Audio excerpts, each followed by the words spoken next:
आपका स्वागत है बून एकेडमी KTL पर। हम पढ़ रहे थे प्रश्न नंबर 4 और चौथे प्रश्न का है पांचवा प्रश्न, प्रश्नावली नंबर 5.1। समांतर श्रेणी चल रही थी तो देखते हैं यहाँ पर। यहाँ A1 का मान है 3, A2 का मान है 3 + √2, A3 का मान है 3 + 2√2 और A4 का मान है 3 + 3√2। हमें बताना है इस प्रश्न के अनुसार कि यह जो अनुक्रम है वो AP है या नहीं है। यदि यह AP है तो इसका सारवंतर बताइए और बताइए इसके अगले 3 और पद। तो देखते हैं हम सबसे पहले कि यह AP है या नहीं है। तो देखते हैं सबसे पहले हम निकालना है A2 - A1। A2 का मान है 3 + √2 माइनस तो माइनस, A1 का मान है 3। देखिएगा क्या माइनस के 3 से प्लस का 3 कट गया तो ये बच गया आपका √2।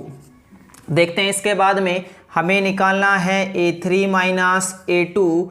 A3 का मान है 3 + 2√2, फिर ये माइनस A2 का मान है 3 + √2। ब्रैकेट के बाहर यदि माइनस का चिन्ह हो तो अंदर के चिन्ह बदल जाते हैं। ये हो जाएगा -3 और ये हो जाएगा -√2। तो प्लस के 3 से -3 कैंसिल हुआ। 2√2 में से 1√2 अगर घटाएं तो बचेगा √2। इसी प्रकार अगर हम निकालें A4 - A3, A4 का मान है 3 + 3√2 माइनस ब्रैकेट A3 का मान है 3 + 2√2। घटाते हैं 3 + 3√2, ब्रैकेट के बाहर माइनस तो अंदर के चिन्ह बदल जाएंगे। तो ये हो गया आपके पास 3 से 3 कैंसिल हुआ।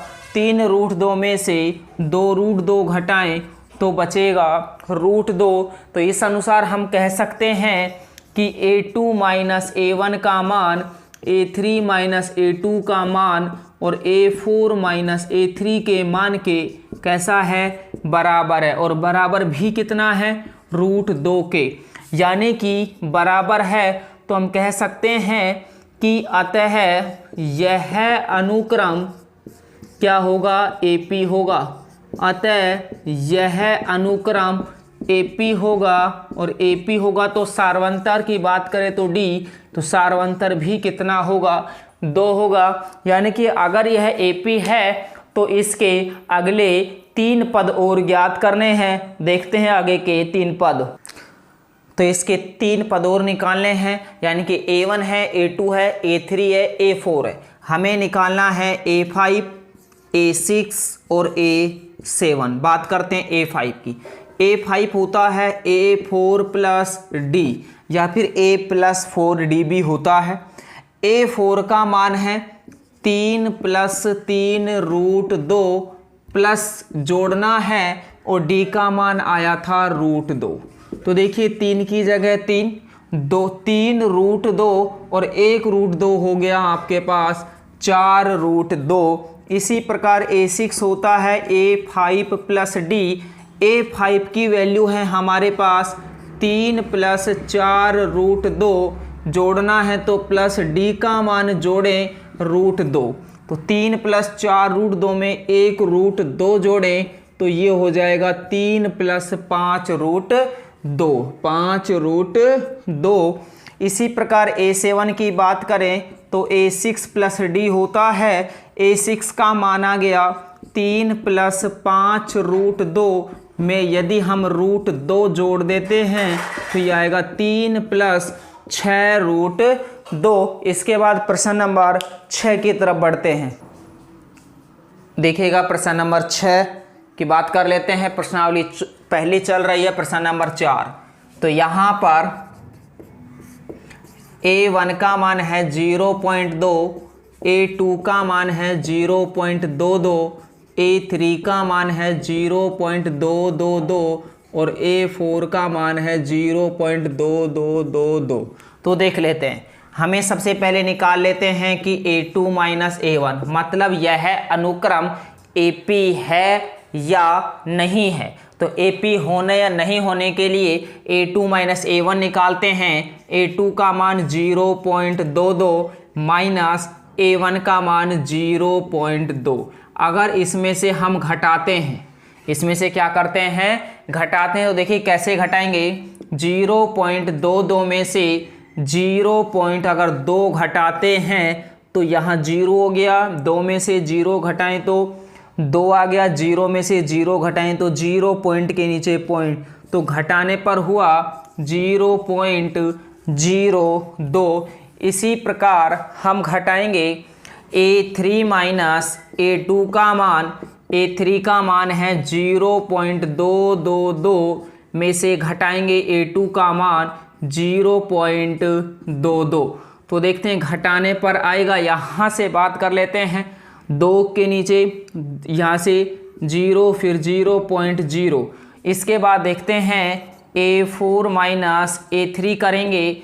A4 का मान हो गया 0.2222 में से घटाएंगे A3 का मान 0.222, घटाने पर आएगा 2,000.0। तो देखते हैं हम यहाँ पर तीनों वैल्यू अलग अलग है, इसलिए हम ये कह सकते हैं कि A2 माइनस A1 का मान बराबर नहीं है A3 माइनस A2 का मान बराबर नहीं है A4 माइनस A3 के मान के।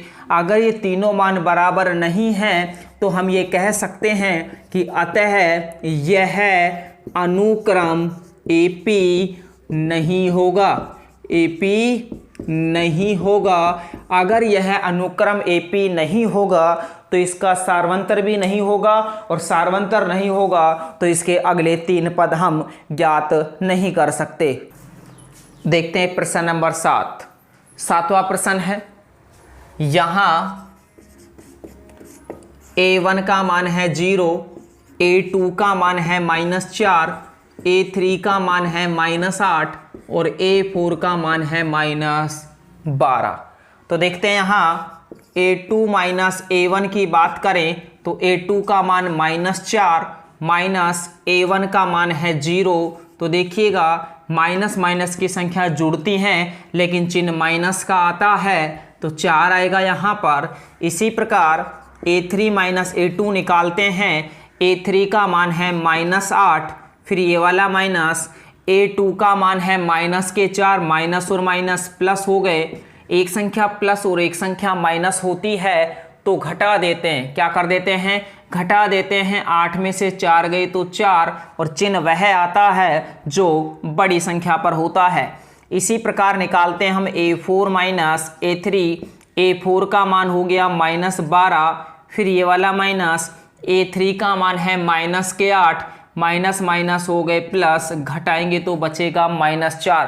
तीनों वैल्यू समान है, इसलिए हम कह सकते हैं कि A2 माइनस A1 की वैल्यू A3 माइनस A2 की वैल्यू और A4 माइनस A3 की वैल्यू के बराबर है। और कितने के बराबर है, 4 के बराबर है। तो इसलिए हम कह सकते हैं कि अतः यह जो अनुक्रम होगा वह क्या होगा, AP होगा।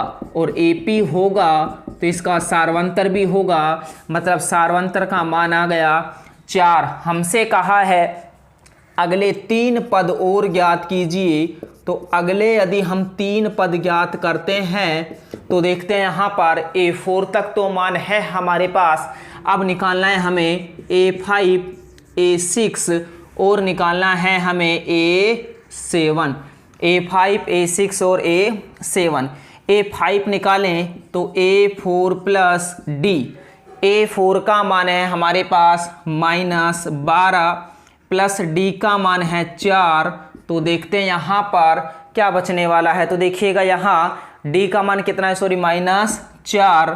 तो माइनस के 12 और माइनस के 4 कितने हो गए, -16। A6 होता है A5 प्लस D और ये हो गया आपके पास -16 -4 -20 इसी प्रकार अगर हम बात करें तो देखिएगा A7 और A7 होता है A6 प्लस डी यानी कि -20 -4 तो -24।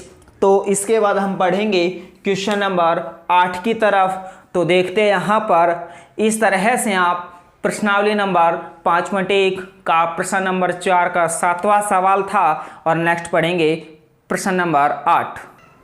देखते हैं प्रश्न नंबर 8। यहाँ A1 का जो मान है वह है -1/2, A2 का मान भी है -1/2, A3 का मान है -1/2 और A4 का मान है -1/2। हमें घटाना है A2 - A1 का मान, A2 का मान -1/2, फिर ये वाला माइनस, A1 का मान है -1/2, माइनस माइनस प्लस 1/2, दोनों कट गए तो देखिएगा क्या आया 0। जब दो संख्याएं समान हो, एक पर प्लस और एक पर माइनस हो तो कट जाती है। इसी प्रकार A3 - A2 निकालें, A3 का मान है -1/2 माइनस A2 का मान है माइनस और माइनस प्लस, और ये भी इसी प्रकार कैंसिल हुआ तो क्या आया 0। इसी प्रकार निकालें A4 - A3, A4 का मान है -1/2 माइनस A3 का मान -1/2 माइनस माइनस प्लस, दोनों कट गए तो क्या हुआ 0। यानी कि हम ये कह सकते हैं तीनों समान हैं। तो यह जो अनुक्रम होगा वो कैसा होगा, AP होगा। अतः यह अनुक्रम AP होगा, और AP होगा तो सार्वंतर कितना है, यहाँ पर D का मान 0 है। तो अगले 3 पद ज्ञात करने के लिए बोला है, तो अगले 3 पद, तो देखिएगा यहाँ से हम कितने पद तक निकल चुका है, सवाल में दिया हुआ है चौथे पद तक तो, और हमें निकालना है A5, A6 और A7। A5 का फॉर्मूला अगर बात करें तो A4 प्लस डी होता है। A4 का जो मान है वो है -1/2 प्लस डी का मान 0। किसी भी संख्या में 0 जोड़ दें या घटा दें वापस वही संख्या आती है, यानी कि -1/2। इसी प्रकार A6 होता है A5 प्लस डी, A5 होता है -1/2 प्लस डी, और ये हो गया -1/2। A7 की बात करें तो A6 प्लस डी होता है, A6 का मान -1/2 में यदि हम 0 जोड़ते हैं तो -1/2 होता है। अगली वीडियो में हम पढ़ेंगे प्रश्न नंबर 9 और उसके बाद वाले क्वेश्चन। जब तक के लिए आप अपना सेफ रहें, बी सेफ, आप और आपका परिवार। Thank you. बोन एकेडमी के चैनल को शेयर एंड सब्सक्राइब कीजिए। धन्यवाद।